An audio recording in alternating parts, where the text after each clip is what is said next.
Hi, thanks for tuning in. This is the Holographic Human Coach.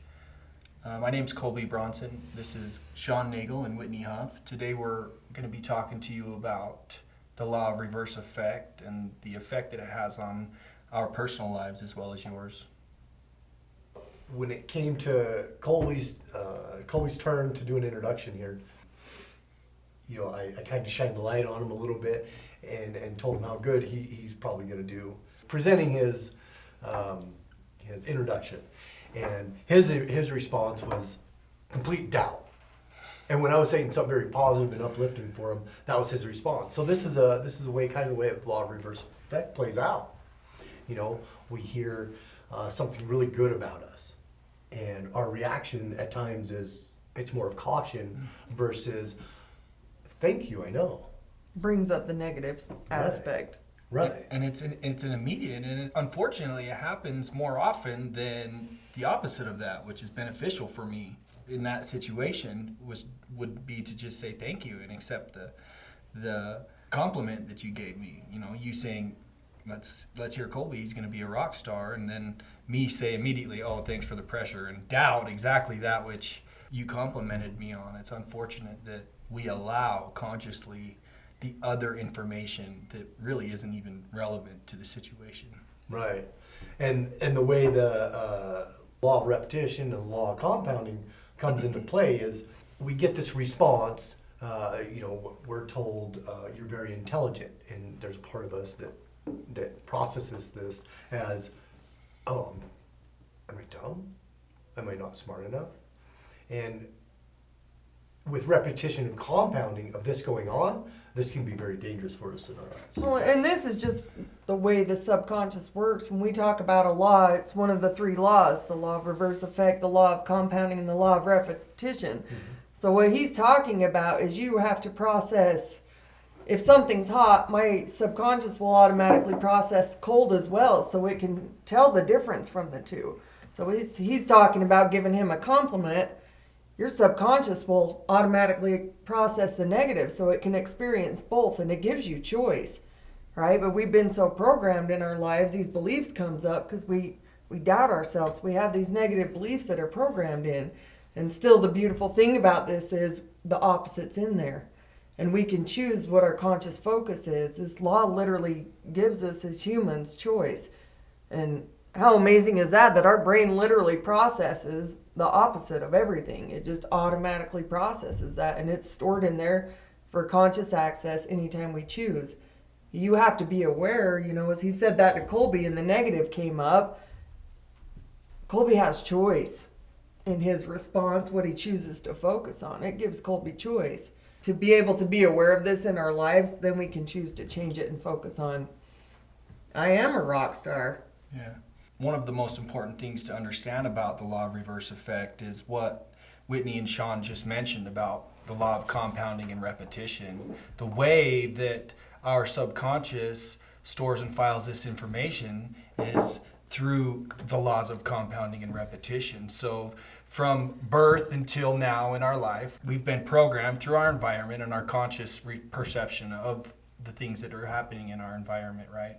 And so we've compounded and repeated the negative response to situations, and it's literally programmed or developed files in our subconscious mind and almost becomes a subconscious response. And until you take conscious control and allow the opposite of the information that you've been programmed to receive from your subconscious, we're talking about 400 billion bits of data from your subconscious every second. And out of that 400 billion bits, you're consciously allowing almost 2,000 bits per second. And in that 2,000 bits of information, it's information that you've already been programmed to receive, basically.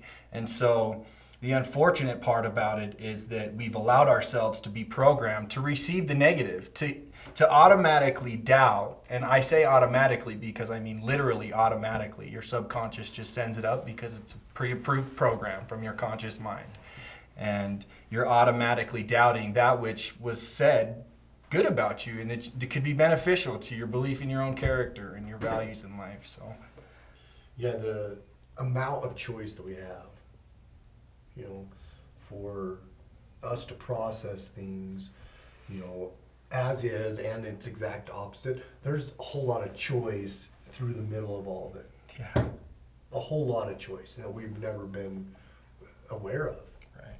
And it's such a blessing. And, you know, even with these things, as we've already described, the law of reverse effects, you know, there's some not so pleasant aspects depending on our prior program, Yeah. you know, and there's some extremely beneficial, arguably the most beneficial Absolutely. program or the most beneficial law we were gifted with, Right.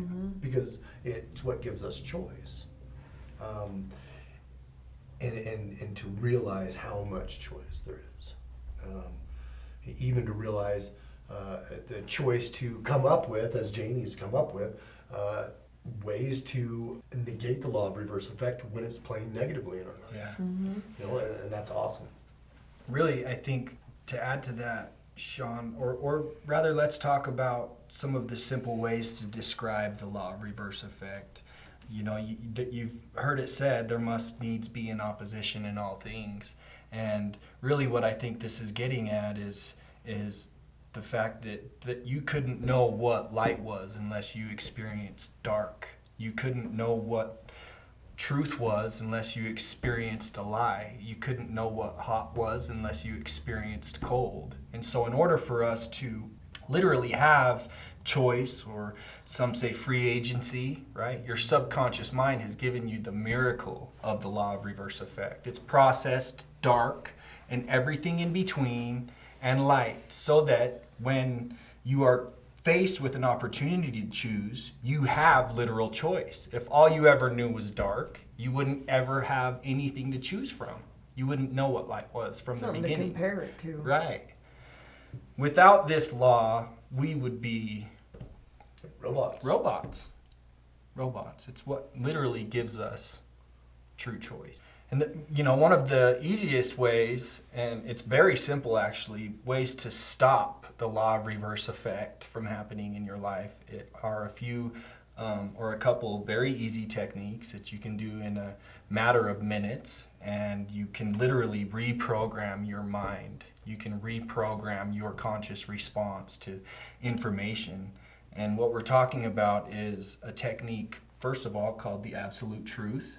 The absolute truth is a really cool, amazing way to pause that law of reverse effect and choose something that you would rather believe or rather respond to about any given situation. One of the most brilliant ways, Janie Marvin, the creator of the Holographic Human Coach, the material that we use, she designed a technique that's very simple. You can perform it in a matter of minutes. It's called the absolute truth technique. And the really cool part about it is that your subconscious mind takes everything literally. It takes everything that is coming to it as absolutely true. It can't tell the difference between a real or a vividly imagined experience. And as you consciously choose to reperceive, evaluate, judge, and decide upon the information that's being sent up to your conscious mind, you literally provide yourself with true choice. And this absolute truth technique is, like I said, very simple and easy to do. And through the laws of compounding and repetition on this technique. So what do you mean by the law of compound and repetition? You read the information or you do the technique and you do it as fast as you can, speed over accuracy, and then you do what's called compounding time. In a university study, compounding time, the longer the compounding time, once the information was repeated, the more embedded it becomes in your subconscious mind. So compounding and repetition is you do the information or do the technique, and then you take a break. You break your state, and you do. So what, like by breaking your state, you're choosing to focus on something else. Yes. Consciously focus, you change the subject, start doing something else, and just let it be. Right. And then go in and repeat the same thing over, or read the information again, and then change your focus. Go and plant flowers for a minute, and then come back and read the book again. And it literally stores the information in your subconscious. And the more you do it, it creates that program that opens it up for conscious access. Yeah. So the law of repetition is the repeat. Right. Like, memorizing a phone number. Yeah. If you're that old enough, if you're old enough to remember when that we did that. And then the compounding would be the repeat with pause in between and breaking state, Right. and then coming back to it, repeat. So that'd be the application of law of compounding.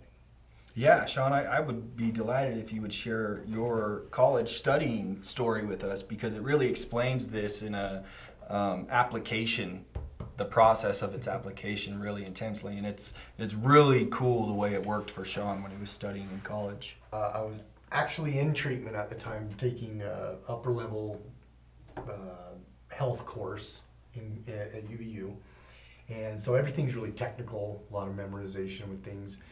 And through the course, there were 4 exams, and each one of these exams were covering 4 to 5 chapters, and there was 100 questions on each.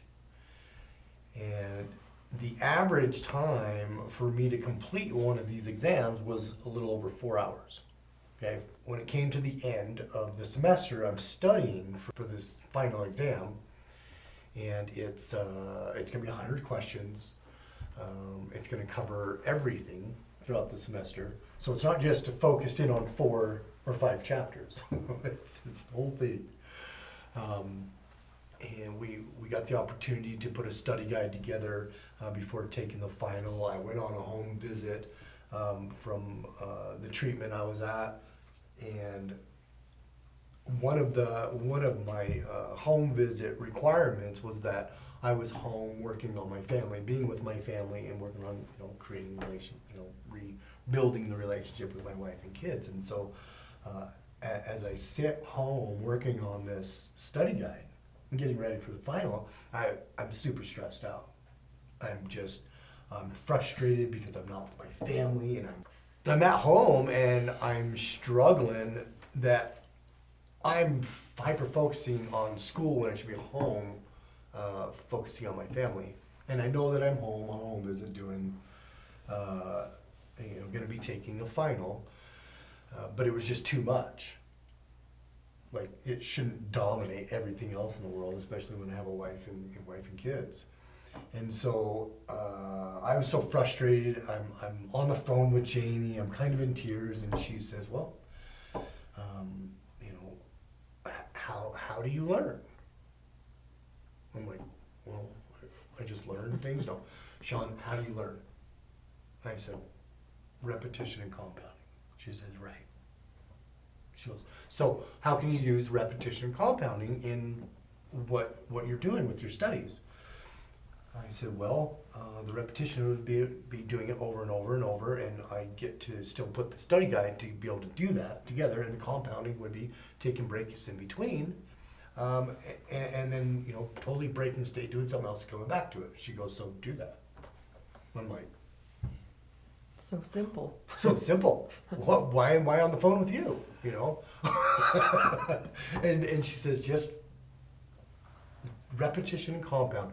You can do repetition and compound while you're putting the study guide together." And I'm like, I never thought of that. Okay. So, and she said, "And then when you get to the test tomorrow, just remember something. Speed, not accuracy. Yeah. Just take it. Just take it and go right through it." And there's some hesitation. There's some I'm thinking 4 hours. It's like over 4 hours each exam, and only covering 4 or 5 chapters. And so it was kind of intimidating, though I chose to just believe. I chose to just believe and do it. So I start putting the study guide together. In fact, I had Amy help, so that I was with Amy when I was working with Amy. So we put the study guide together, like five each at a time, and then we go and do something else. And then we we come back to it 20 minutes later and spend 5 or 10 minutes putting 5 or 10 more, five more each back together. So it was 2 hours, and we had the whole study guide put together after I already put 4 hours and got nothing done. And then what I did was, after I had the study guide put together, I would take 5 of them and read 5. Go do something else. Right. Even through dinner. Like, I'd sit down, I'd have it there, I'd be talking with my family, or we'd pray, and then I'd have it over here, and I'd just take a look as I'm eating, like, take 5 more, and I'd do this 3 times, at least, at minimum. Like, go over it 3 times, just these. And Because then subconscious programs in odd numbers as well. It's- Yep. 3, 5, 7, or 9, right. And so, I'd go use the restroom, and I was with my family. It was like nobody could even tell what I was doing. Mm-hmm. So I'd be with my family, I'd go use the restroom, do it again. I would be with my family, go outside and smoke, read it again, and just over and over and over and over. And I got a little nervous the next morning right before I went to go take it. And I was like, oh boy, I gotta go back at it. And I read it once, I was like, oh, I better read it again, read them over all of them again. And so I did, and then I was like, oh, I don't have time, I gotta get in there. And I was like, oh, not just 2 times, 3 times, at least 3 times. So I went over it again, and I said, I got down 3/4 of it. I was like, you know what, I got this, just repetition, compounding, speed, not accuracy. I went in, sat down, and just started away at it. I got down to about number 48, and I kind of lost a little bit of faith. I switched a number. I switched a multiple choice option. So you had some doubt in one of your questions and Yeah. switched your initial I answer. switched my answer, and that almost railroaded me to start doubting more. Mm-hmm. And I shook it off, knowing I said speed, not accuracy, and I just kept going.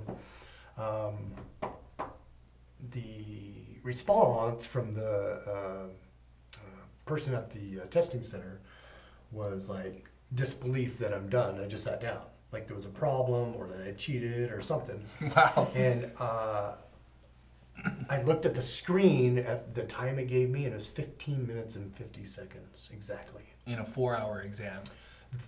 From what took me before over 4 hours. Yeah. Wow. 4 times, over 4 hours each time. So you'd taken the exam. I've Before taken that. smaller exams. I haven't taken this Oh, exam, no. Okay. This was the first time with this exam, and covering the entire book, the entire course. So tell us about the outcome. And so,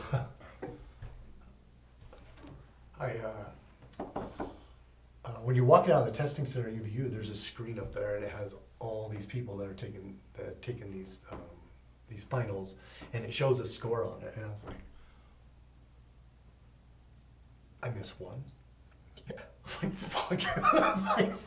I was like, what the hell? I was like, this is impossible. I was like, this is crazy.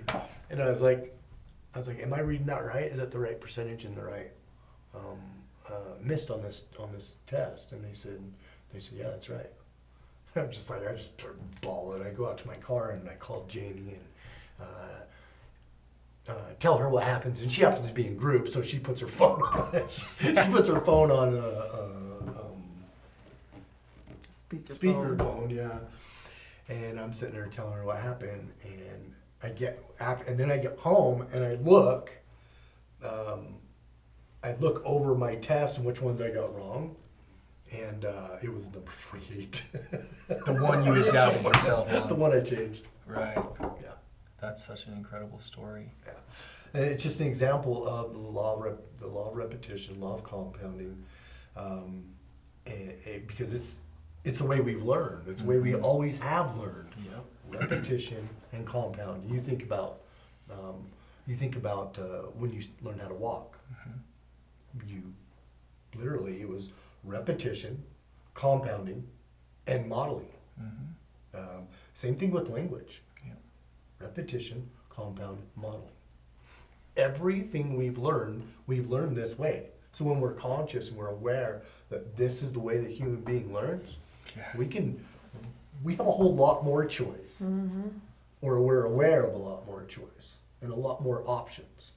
Well, and this has been taught to us throughout school in so many different aspects. They just don't tell us why they teach us this way. We're in computer class. I wish I would have known why they told me to just type and not look at my hands. I'd be a better typer today. But I'm a little, don't tell me why. I'm not going to do it.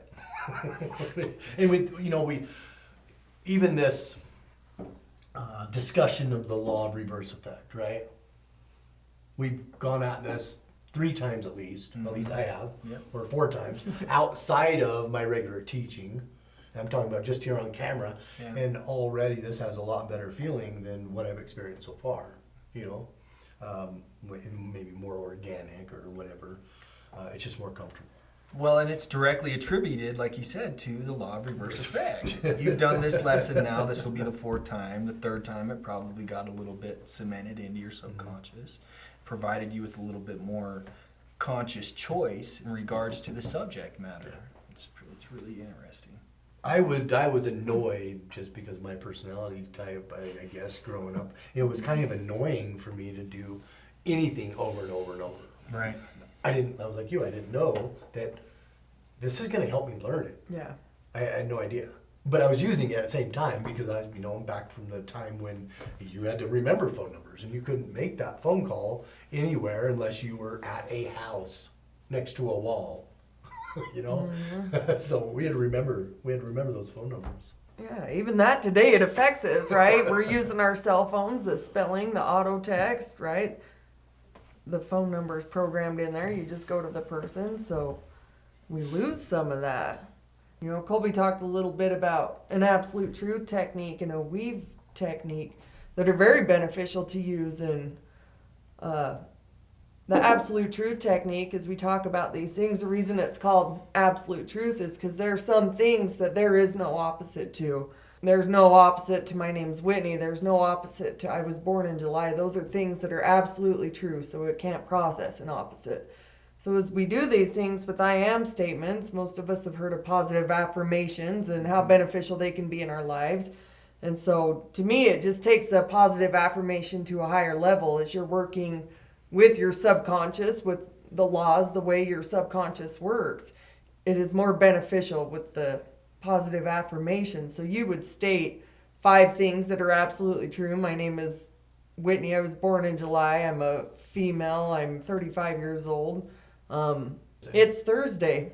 And then you would list your desired outcome. So, and you can have a goal or a problem state when you first start out. If it's a goal, you're struggling with something, believing in yourself, you can chunk that down and come out with 5 desired outcomes that are in a category with that. You know, I am teachable, I am worthy, I am loving, I am believing in self. And you read it in a certain pattern that literally tricks and triggers the subconscious that those go in as absolutely true. So those, you would read 5 of your absolute truths and 1 of your desired outcomes, and then 2 or 4 of your absolute truths, 2 desired outcomes, 3 absolute truths, 3 desired outcomes, 2 of your absolute truths, 4 desired outcomes, and then 1 absolute truth and 5 of your desired outcomes. And you read through those fast in that pattern, and it literally tricks the subconscious into thinking those positive affirmations are absolutely true. There's no opposite. And the more you do this over and over, these are the things that come up. Mm-hmm. And it can be very beneficial. It's positive affirmations on steroids, in my opinion. Right. Do you think it would be beneficial to pay attention to typically those times when you're given a compliment or somebody says something good about you and you have a negative response to it, to actually have these things that you've been paying mind to about your responses and put those in as the desired outcomes? Absolutely. Yeah.